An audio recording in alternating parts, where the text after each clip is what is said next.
Hello, team. This is TJ from the Own Your Life Network. Back at you. Okay, here we go. Chapter 1 today, we're going to cover the power of leveraging your time, right? Leveraging your time. We so far talked about leveraging your money in Chapter 16. So today we're going to talk about leveraging your time, okay? So if you would flip back to Chapter 1, and if you would, just kind of refer to that page that have the different types of businesses on it, okay? So what we're going to do today is talk about the power of leveraging your time. Okay, what leveraging your time does for you is it allows you to be able to generate an income off a growing number of hours of effort, okay? Because you got to remember that the maximum number of hours that you can actually put in terms of effort is 24 hours a day, 7 days a week. So you have a ceiling on the amount of effort you can put in, which is at 24 hours a day, 168 hours a week, okay?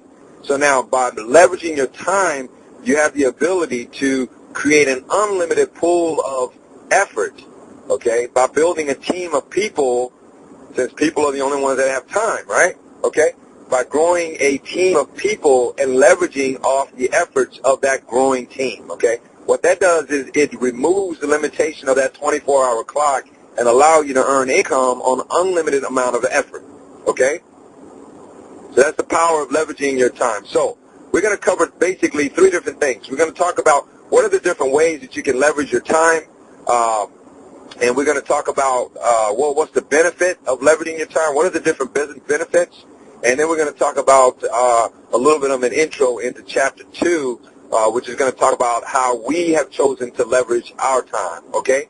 And kind of an example of how that is done, okay? So let's talk about the different types of businesses first, okay? And we'll get into that. Okay. If you would refer to that page where it lists the 3 main types of businesses, obviously there's a couple more that he mentions in there, but we're going to focus on the 3 that he mentions as the 3 big ones, okay? We're going to start off with retail sales. Well, what is retail sales? Traditionally speaking, retail sales is typically a storefront type of a business, okay? Some of the challenges with retail sales include, retail businesses include, significant amount of upfront investment, right? Okay, as we talked about in Chapter 16, if you don't have money to invest, how do you start a retail business, which costs significant amount of money in most cases, even if it is something that you're going to start up on your own and not a franchise. But if you get into a franchise, I mean, you're talking about some serious dollars here. McDonald's is going to run you over $1 million just to be able to get your hands on a McDonald's franchise, okay? So you're talking about a significant amount of dollars, right? Which most of us don't have, so that's a challenge. What's another challenge of starting a retail business? Well, you got to have knowledge, right? Yeah, you got to have some knowledge to be able to run that business. Now, since most of us come from an employee background, we probably don't have the knowledge necessary to be able to run some of these businesses, right? So, that's a significant challenge, is gaining the knowledge necessary to be able to run a business effectively, right? What's another challenge? Okay? There's a challenge of fixed location. Right? Most retail businesses are in a fixed spot, isn't it? Yeah. You can't pack up a Denny's or a McDonald's and move it to a different location, right? It's going to stay there. People got to go to it, right? That's a little bit of a challenge, right? That limits your customer base a little bit, right? That's a challenge. What other challenges do you have? Well, you got the challenge of having employees. I was an employee for quite a while. Toward the tail end of that deal, I was not a good one, okay? Because I had learned some things that caused me to believe that was not the way to go. All right? Employees. Well, you're dealing with 18-year-olds in some of these cases, some of these businesses, right, hire a lot of young kids. Well, you're dealing with 18-year-olds. Do they play hooky? Sure they do. Even when they're not sick, they call in, right? Well, if you're the owner, guess what? When somebody plays hooky, you're the one that got to go in, okay? So forget about the plans that you made, right? You got to go into work, okay? So what other challenges do you have? Well, how about a boss? There is no boss. Now, that's a good one, isn't it? You become your own boss. But the challenge is You got to motivate yourself.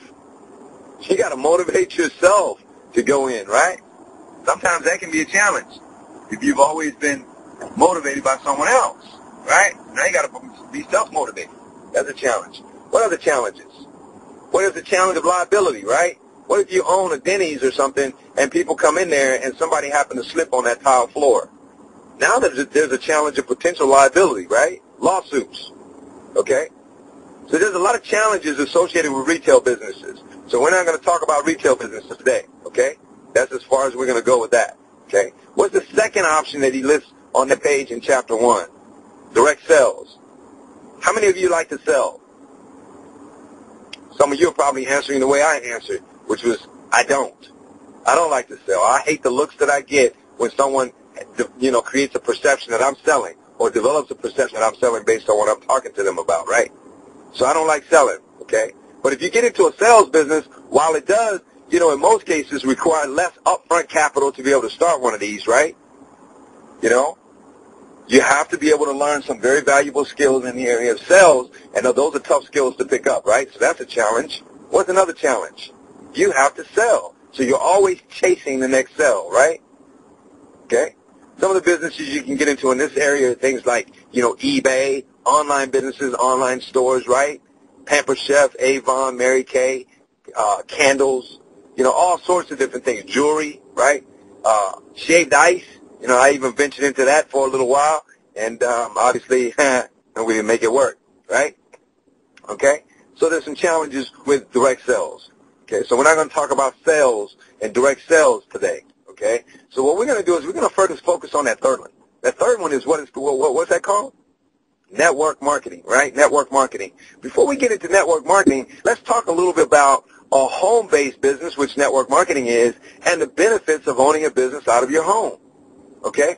What are some of the benefits of owning a business out of your home? Exactly. There's no boss. You're the boss. Right? If you're the boss, who's the last one to get fired? You. Chances are you're not going to fire yourself, so you're always going to have some work to do, right? Right. So what else? What else is a benefit of home-based business? No employees, right? In most cases, right? No employees. Another one is what? Low startup costs, right? Doesn't take much to get started. Another one is what? Right? Very little in the way of liabilities, right? Okay? Because you're running a business out of your home, right? Okay? Significant tax benefits. Let's talk about that for a minute. Tax benefits. Why are tax benefits such a powerful, powerful benefit of a home-based business? The reason is because most of the expenses that you generate in your life today, just by living your life, can essentially be turned into tax deductions if you own a home-based business. Let me give you some examples. Cell phones. How many of you have cell phones? Yeah. Right now, is it a tax deduction or is it just an expense? Yeah. For me, it's a tax deduction. It used to be an expense just like it is for you, right? But it's a tax deduction now. Why is that? Because I conduct business on my phone, right? Yeah. What else? What else is a tax deduction? Internet, right? Internet becomes a tax deduction because I access my business over the Internet, right? How many of you have Internet? How many of you are paying for that Internet and it's not a tax deduction right now? Right? You can turn it into a tax deduction. What else? Vacations, right? Right? We that have a home-based business, we call vacations business trips.